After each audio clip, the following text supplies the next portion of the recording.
Hey everybody, welcome back to another episode of Knights of the Alternate Histories. This time we're doing an epic mega series, 5 parts, and yeah, this was a topic I wanted to do since the very beginning of my channel.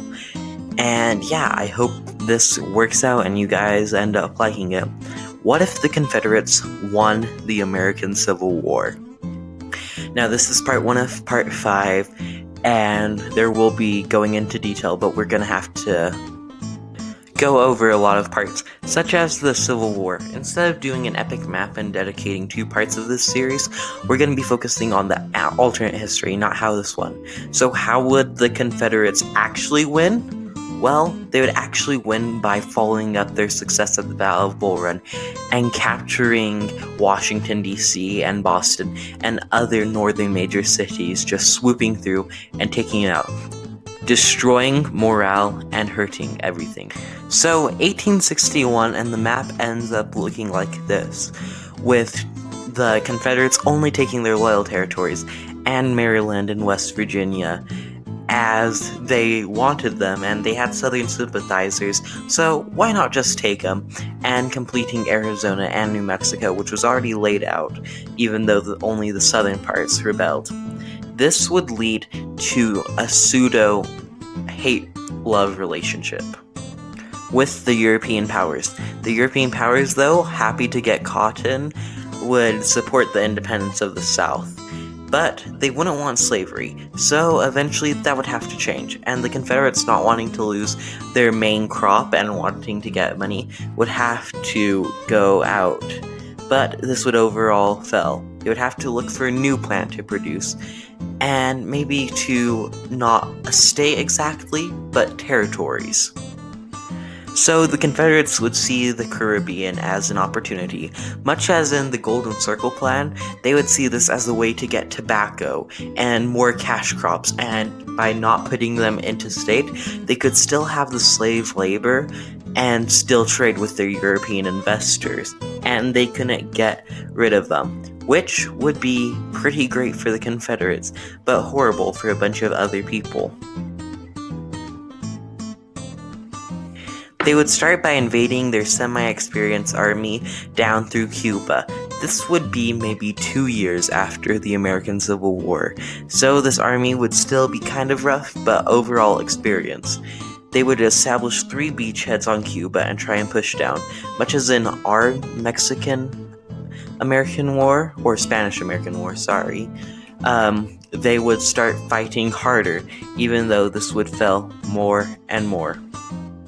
They would begin by cutting off western Cuba, with a large majority of Spanish forces there, thinking that that would be where the main invasion is, would leave them sort of encircled, and the beachheads would try and link up as close as possible, with beaches 2 and 3 trying to link up the quickest as they would the closest together, and comprises of the majority of the main forces of the Confederate Army, continuously marching down trying to conquer Cuba. So, meanwhile, with the slowly grueling campaign that Beach 1 would have to face of slowly going in, 2 and 3 would unite and start crushing small pockets of Spanish resistance through them and continuously marching eastern of Cuba, trying to just destroy everything and even take over Haiti, as that was a good cash crop too. Now, with all the beaches united, they would crush the small pockets of resistance that have to use the Navy, but a blockade would form, with the help of Britain using the Bahamas as little naval bases for the Confederates. This would lead to a harsher tension between British-Spanish relationships, but overall serve the Confederates well, as no longer could they export and try and pull their navy into fight, and if they did attack, they would be attacking Britain.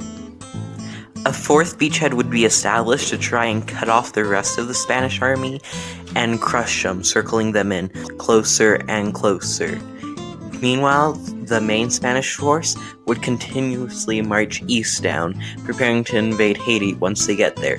To have a constant campaign to try and quicken and win the war would be something of a Confederate tactic, as that's what they did to win against the mighty US. Well, no, not so mighty.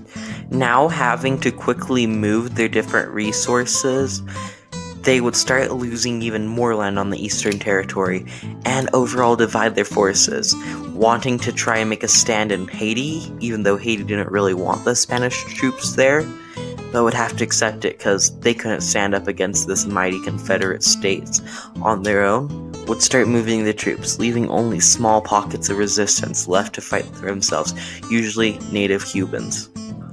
Only the rearguard would remain. With both beachheads now connected, it would almost be certain doom, and Cuba would be lost. Usually a bunch of native Cubans would stand while the rest of the Spanish forces try and retreat to make a main defense throughout Haiti and the Dominican Republic, still Spain though. This would overall be a horrible defeat for Spain, and would show just the power of this new American nation. Meanwhile, the Confederate Army, after defeating the Cuban rebels, would just push straight through, landing at the northern peninsula and the southern peninsula of Haiti, and trying linking up once again using their beachhead strategies of just rushing them and taking them out. This would be very effective, as the Spanish troops, who still refused to modernize, wouldn't expect this pseudo-blitzkrieg almost, of just rushing in and taking out everything. They would continue pushing, and the Haitian forces, as well as Cuban forces, would still rebel, but overall these rebellions would get put down. But still, they would take manpower away from the Confederates, which would be huge at slowing them down, even though this wouldn't even work that well.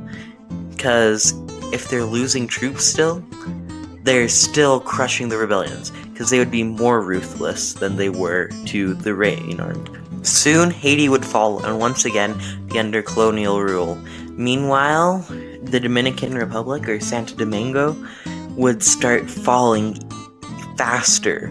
With the collapse of Haiti, the Spanish forces wouldn't be ready to take on this huge responsibility, and once again they would try and make their last defense in Puerto Rico. Though this would fail miserably, they would still remain an army to try and slow down and maybe destroy some of the Confederate.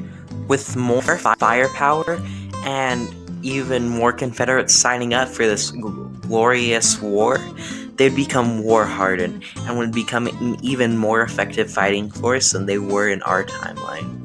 With this going on, they would start advancing their tactics, making blitzkrieg before even most rifles were invented, still using just muskets. The Spanish forces would just be left in ruins.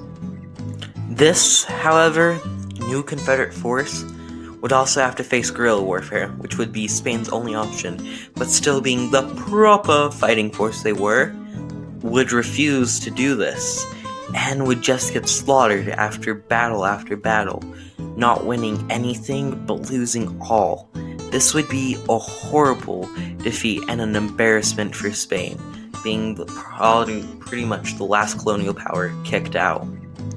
Puerto Rico would also then get invaded, and Spain, not wanting to waste any more lives, and knowing that Puerto Rico is surrounded, would be forced to surrender, signing over all of the territory they had left, because what else could they do?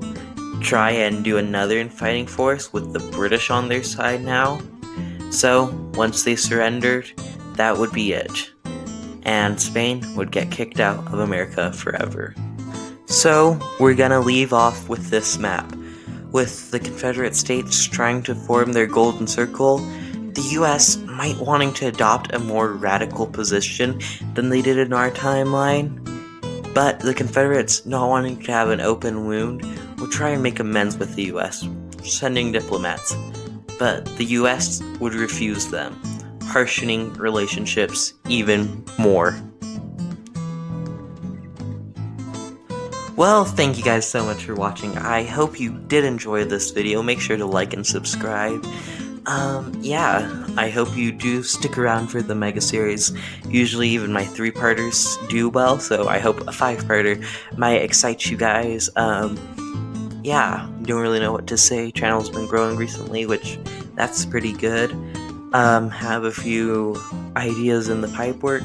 So I hope you guys do enjoy this video, and thank you. Wow, what a great video. On the left is my most recent video, which you should definitely watch because it's great. And on the right, well, that's a video YouTube thinks you should watch. I hope you do have a good one, and goodbye!